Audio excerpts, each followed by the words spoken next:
Our topic is students' T distribution. First, let's begin to comprehend what is T distribution.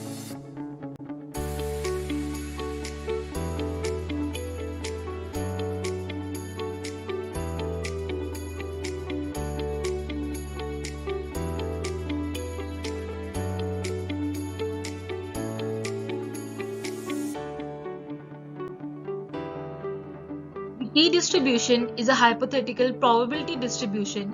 It is also known as the student's T distribution and used to make presumptions about a mean when the standard deviation is not known to us. It is a symmetrical, bell-shaped distribution similar to the standard normal curve. It is a distribution that arises when the sample size is small. It was created by William Seligerson.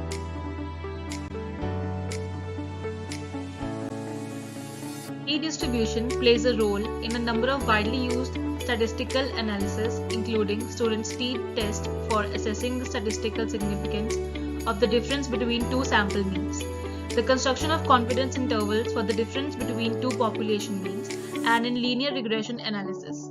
Students' T distribution also arises in the Bayesian analysis of data from a normal family.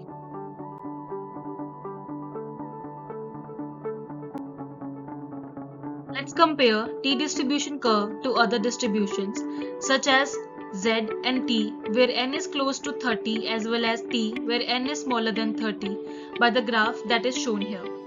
This makes it useful for understanding the statistical behavior of certain types of ratios of random quantities in which variation in denominator is amplified and may produce outlying values when the denominator of the ratios fall close to zero.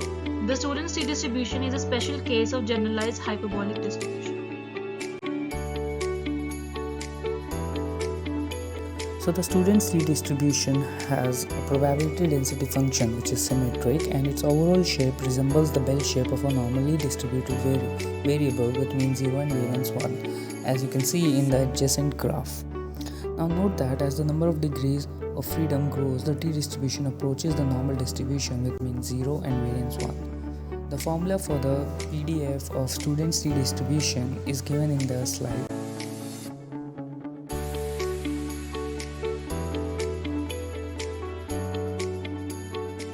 Now in this slide we're gonna see the density of T distribution for 1, 2, 3, 5, 10 and 30 degrees of freedom compared to the standard normal distribution. Please note that the density of the T distribution is represented by the red curves, while the normal distribution are represented by the blue curves. As you can see, the 6 figures show the 6 diagrams or the graphs comparing the densities of the T distribution and the standard normal distribution.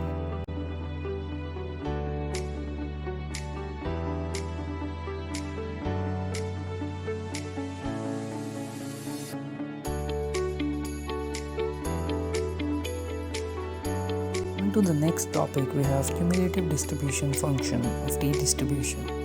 The cumulative distribution function, or the CDF, of a student's T distribution can be written in terms of I, which is the regularized incomplete beta function for T greater than 0. You can see in the adjacent graph, which is representing the T distribution and its cumulative distribution function. The formula to find the cumulative distribution function is given in the slide.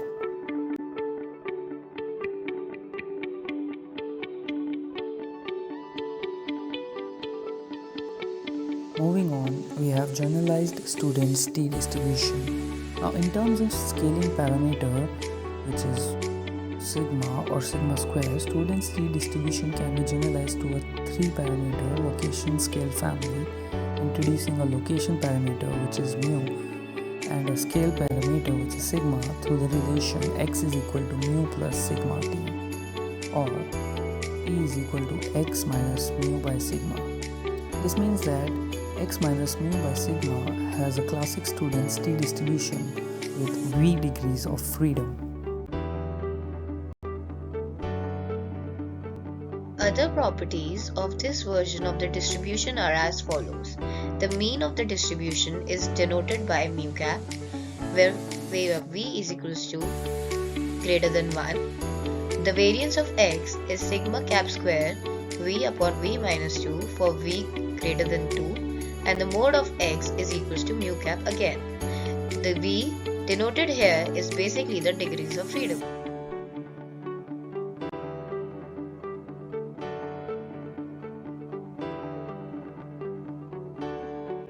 Let's begin to understand the uses of student t distribution. It is used in the following ways: in frequentist statistical inference, for hypothesis testing, for confidence intervals, for prediction intervals, in Bayesian statistics, and in robust parametric modeling.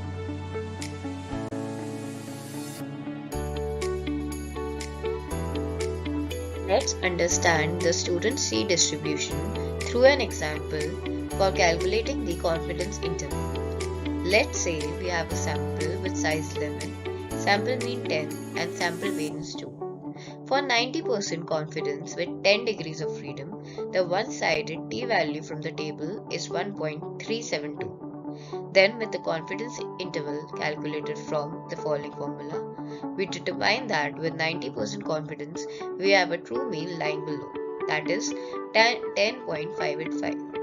In other words, 90% of the times that an upper threshold is calculated by this method from particular samples, this upper threshold exceeds the true mean. And with 90% confidence, we have a true mean lying above. So that at 80% confidence, we have a true mean lying within the interval.